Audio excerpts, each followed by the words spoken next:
Sinestro.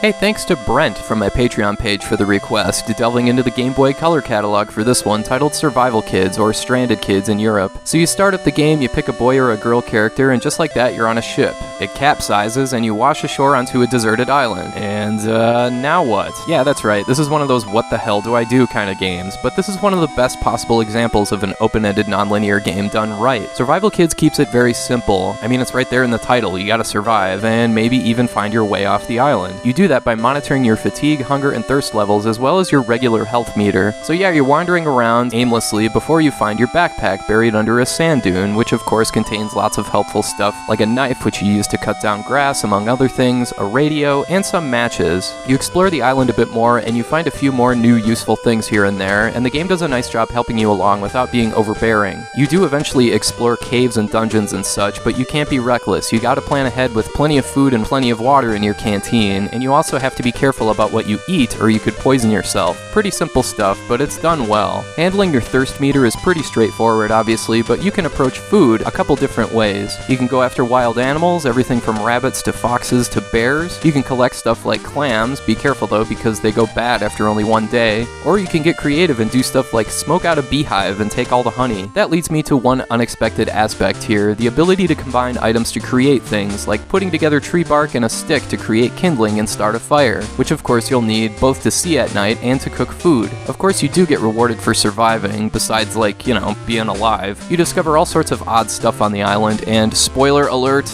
maybe even other people.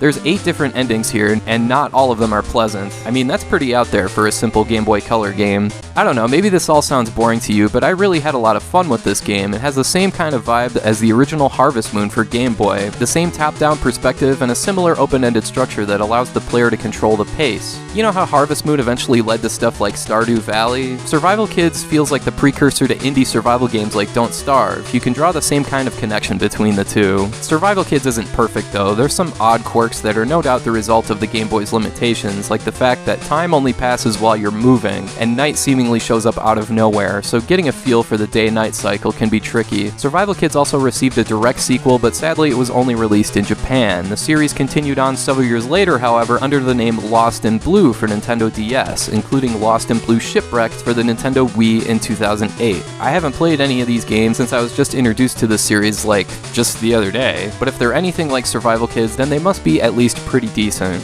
So yeah, Survival Kids is yet another example of the quaint little Game Boy Color surpassing expectations and delivering a game that might surprise you. I honestly had a hard time putting this one down. This game is a bit pricey for a Game Boy Color title at around $35, but I'd recommend playing this one any way you can. If you like open-ended survival games like Don't Starve, you won't be disappointed in Survival Kids.